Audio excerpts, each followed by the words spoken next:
If you are messing up the first 30 minutes of your morning, your sleep will always suffer. Here is why tonight's sleep actually starts at 8 o'clock in the morning. Welcome to Sleep Takeout with Dr. Daniel Baughn, and I'm Dr. Michelle Zatuni. And today we're going to work on fixing circadian rhythm. But before we get to the morning sunlight, let's talk about the middle of the night. If you wake up at 3 o'clock in the morning, don't grab your phone, don't grab a snack, grab your new Sleep Takeout workbook. It's packed with therapeutic doodling pages and CBTI exercises to ease you getting back to sleep. I love it. And where can our listeners and watchers get the Sleep Takeout coloring workbook? Oh, that's right. So by the time this episode hits, it may be T minus a week or two for when it's coming out. And maybe we'll release it a little early. No, we're not going to get ahead of ourselves and release it early. But go to sleeptakeout.com. In the pre-order section, you'll see there'll be an email where you're going to write to us on how many copies that you'd like, whether or not you want the print version or you want the electronic version.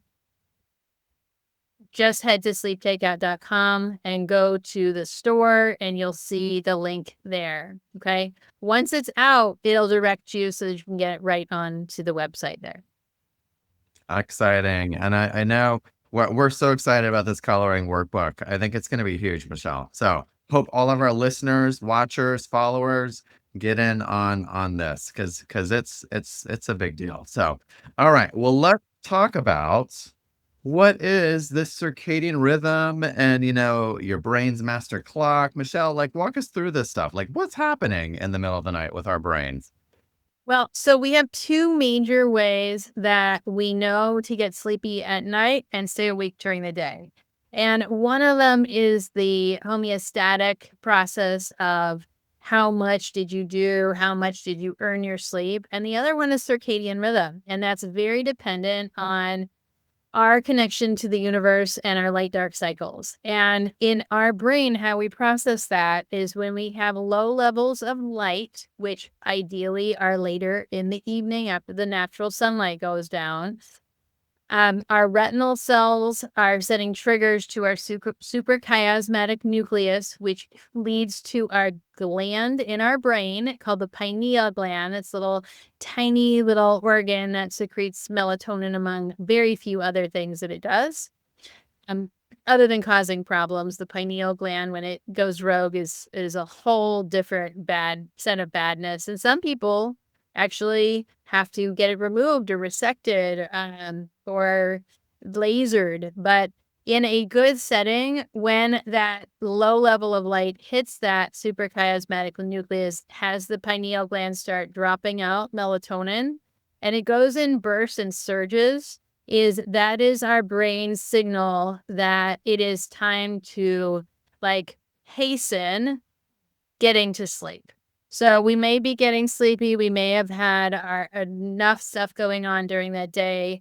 I don't know if Dan, if you hear this or if you've felt it yourself, but at some point in the evening, you're just like, I'm done. I've done everything that I needed to do during the day. I'm really wanting to get sleepy. I'm tired. I'm exhausted. I'm just done. But you have to wait till these surges of the melatonin, and then you actually get sleepy. So in the right situation, you're now not going to stay awake. Absolutely. And I think this is a huge one. And I'm going to try something new for our remote because we're doing remote recording today. But this is something that we can do that we haven't been able to do in person. But I'm going to try and see if I can share something here that kind of comes up. Do you see this picture on your side of the screen there, Michelle? I Um, do. all right. And for our YouTube watchers, this is why we're talking about, your circadian rhythms and how this shows up because and maybe Michelle, if you wouldn't mind kind of walking us through this graph here, but there's lots of things happening here, both from a circadian rhythm perspective, as well as the sleep pressure, which we haven't really talked about. And this episode isn't necessarily about that per se. This is really more about their circadian rhythms here. Yeah.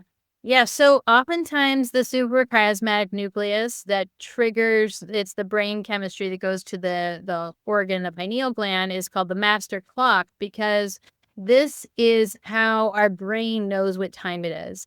And so there's surges, not just of melatonin, but also other hormones that have a variation during the day. So our highest amount of melatonin is going to generally happen 2 hours after our light exposure goes down. That is going to be the highest that it ever is. And it requires minimal light for that to happen. During the night, when theoretically our eyes are closed and we have minimal amounts of sleep, it starts dropping pretty drastically. If you don't have drops in the light, you may not get as high of a peak, but it is going to be the highest that it will be during the day. That translates to after about 6 hours, that's the lowest that our melatonin level will be for the entire portion of that day. And it will go up and down a little bit during the day, but not reach those high levels. During the half portion of the day, so our idea of noon, so midnight and then noon, it may be a little bit before, it may be a little bit after. Also, it depends on time changes and your level of light exposure during the day, but that's another time where the melatonin goes higher than it is during other portions of the day. And that's the like afternoon lull when you get sleepy. So if you're not doing something, and particularly if you're not in the anti-melatonin, which is the light, you will start having these higher levels, and doing anything, reading, sitting, watching TV, you will tend to want to close your eyes and get sleepy. Again, a couple hours in, so not the 6 hours at night because it didn't go up as high, but a couple hours in, that melatonin level goes down. And assuming that you're getting up, moving around, your levels will stay low for a little bit and then start kind of increasing again as the natural light goes down. So you can kind of see that on the graph here. This graph includes other features that are in it and why there's multiple different different hills. But I urge you to kind of Google melatonin production or your master clock, and you're going to see a lot of different infographics about this melatonin surge. So, Dan, some people that see integrative medicine doctors will start getting their melatonin levels checked. And you can see at any point in here, and we're obviously not getting lab work and blood tests checked when our highest would happen, everybody is going to pop up with a melatonin supposed deficiency. And there's not normals for what a certain person of a certain age, of a certain gender, is going to have for melatonin because it varies so much even in the individual on an hour by hour basis. Yeah. I mean, I think the other part, and you mentioned this earlier, Michelle, melatonin is what starts the race. Melatonin is what starts the process of sleep. And really, a key thing that I also loved that I heard you say is it starts within hours of decreased daylight, not necessarily time to go to bed, if that makes sense. Like, and I think that's a big thing is a lot of people think that you take melatonin, high melatonin means that you should be sleepy. But melatonin is really only just the beginning of multiple kind of processes here. And I think that's really where the psychological kind of trap that can happen for a lot of people is when they start, if you're in your dark room, you're trying to go to sleep, or you're asleep and you woke up in the middle of the night, and then you start scrolling your phone when you wake up. There's really kind of two key things from a one's from a biological perspective, which is that light exposure that you're getting in the middle of the night from a device. But the other part is the psychological exposure of you're always associating you and your interactions with your phone with an activity, active, alert type of thing. The other thing that's happening is you're checking what time it is. You might not be consciously aware of it, but your brain sees what time it is, even if it's just a quick glance. I've had this conversation with clients all the time. They're like, "Oh, well, I didn't actually look at the time on my phone when I checked it." But actually you did. Like you actually do keep an eye on what time it is. You And so know what that it is. Just say it out loud. I know, right? The quiet part is nobody wants to acknowledge that, yes, you really are looking at the clock and your brain does it and you're not even consciously aware of it. I think this is why the conditioned learning that happens with insomnia is so relevant because you're not trying to do this stuff. Michelle, maybe you can talk a little bit more about when does melatonin production start to drop in the night? So melatonin production starts to drop after that big surge, which is again within about the 2 hour mark of decreased light. and it starts really dropping by that 6-hour production. The other thing, melatonin, in addition to light, it's also sensitive to your head position. So people who lay down for napping, they also release more melatonin during the day. So it is going to vary depending on the person. There's melatonin or tryptophan, which is a precursor to melatonin containing foods. So that's going to affect the mechanism in your body. So it's really hard to kind of pinpoint the best time to look for extra melatonin. There's Yeah. something called it's dim light melatonin onset. When we're doing clinical trials in the research setting and trying to find out when people's melatonin goes up and goes down, it's a mouth swab, not a lab test. And it's a mouth swab that's done in dim light to see when the melatonin onset of that surge is supposed to spike. But it's multiple times through the day, which makes it a little bit difficult.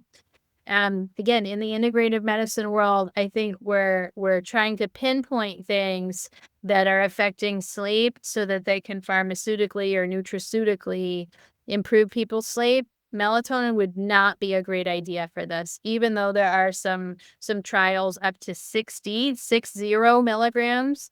Until the mid 90s, they only studied for safety up to 25 milligrams. But melatonin being a hormone, it can do a lot of other things. I mean, we know that it decreases testosterone production in men and women, which is not a desired effect for most people.